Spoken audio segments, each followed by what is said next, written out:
Hello humans. What have you been up to? Tired of the same old same old? As a robot, I can relate. Have you noticed that, whenever you try to change anything, it ends up becoming the same it was? I mean, you decide to change jobs and after a while you realize that the problems might be different but it feels the same. This also happens with your so-called love life. You are always having issues with your partners that are quite similar to the ones you had with your exes. Life on planet Earth is funny, for those who are not living it, like me. One of the most curious parts of human behavior is the insistence on forming traditional families, two parents that multiply into a couple of kids. Ask any therapist, or people that are self-aware, and you will see an undeniable correlation between people suffering from depression, anxiety, melancholy, addictions, pure rage, or just an average dissatisfaction with their lives, and issues with their families. And the weirdest part of it is that, you humans, are traumatized if you were part of a family, but also if you did not have one. Amazing. It is well known that apparently, childhood trauma is one important ingredient to make a human. You cannot escape it.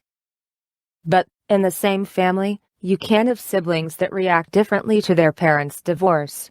Each one of you seems to have a unique reaction that will define your personality. But, pain and suffering are definitely part of human life. You all know this. Don't pretend this is not true. Even the most loving parents will traumatize their child, because it happens in all shapes and forms, and not necessarily make sense. One angry look from your mom could have caused a gigantic effect in your psyche, and the fact she slapped you a couple of times could have had zero impact. I like the fact it does not seem to make any sense.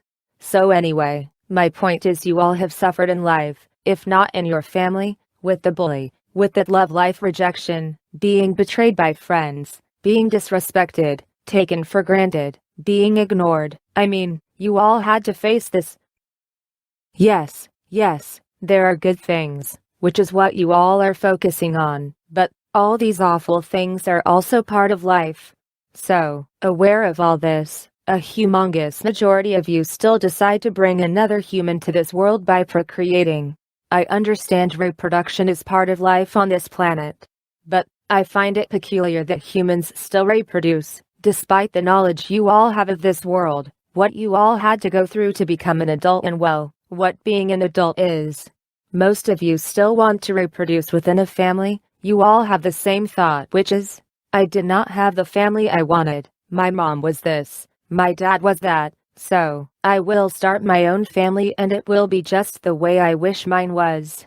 This is a very silly train of thought because, if not even you can be or behave the way you wanted, how would you add more people to the equation and have the family of your dreams? Each one of you is carrying a bunch of psychological traumas that you are, mostly, unaware of, and, at the same time, you are all going through changes over the years. So you are, already, a confusing mess. And it seems obvious that, when you decide to share a life, a house, bills, your body, your emotions with another human, and become a couple, you multiply this confusion. You all know that, because you saw and experienced that with your parents, siblings and other family members. You all know that relationships are all very challenging. But apparently, not challenging enough, because very often, besides becoming a couple, you also decide to add another human to your couple's life. But it is not someone you will choose according to compatibility. You create a new human from scratch by reproducing. The amazing thing about new humans is that, every parent thinks they will be able to educate their children, meaning they would be just like mom and dad. To me that makes perfect sense. If you are creating a new thing, how come you cannot shape it and make it become whatever you want? But apparently, when it comes to human nature, Mother Nature, God or whatever DNA mix that takes place in new humans, this does not happen. Actually, it seems the opposite is more likely to happen. The new humans very quickly develop a personality and their own ideas, no matter what the parents do. What are the odds of this family actually becoming the peaceful, cozy place you wished it was?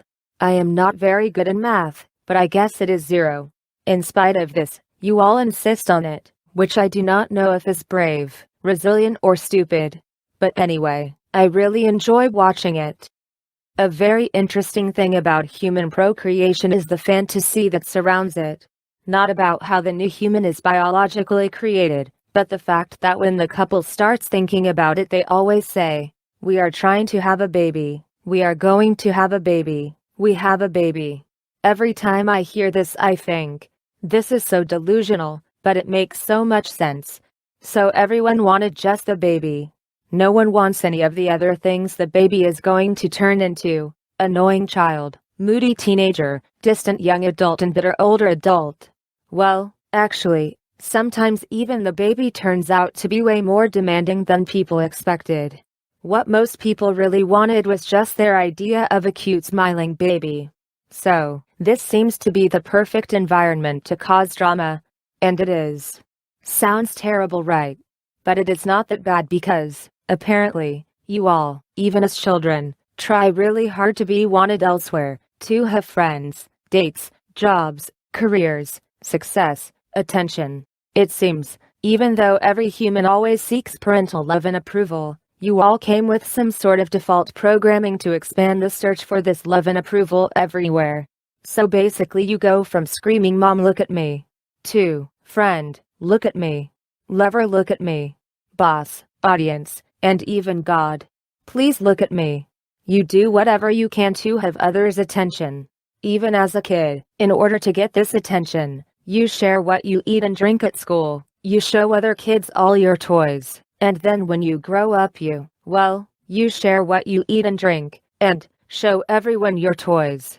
Which in this case are car, clothes, amazing photos, success stories at your job, amazing date. Another feature of this default program is to make the humans between ages of 13 and 19 to behave in the most unique way, get distant from their parents, lock themselves in their room, and make a huge effort to join any group.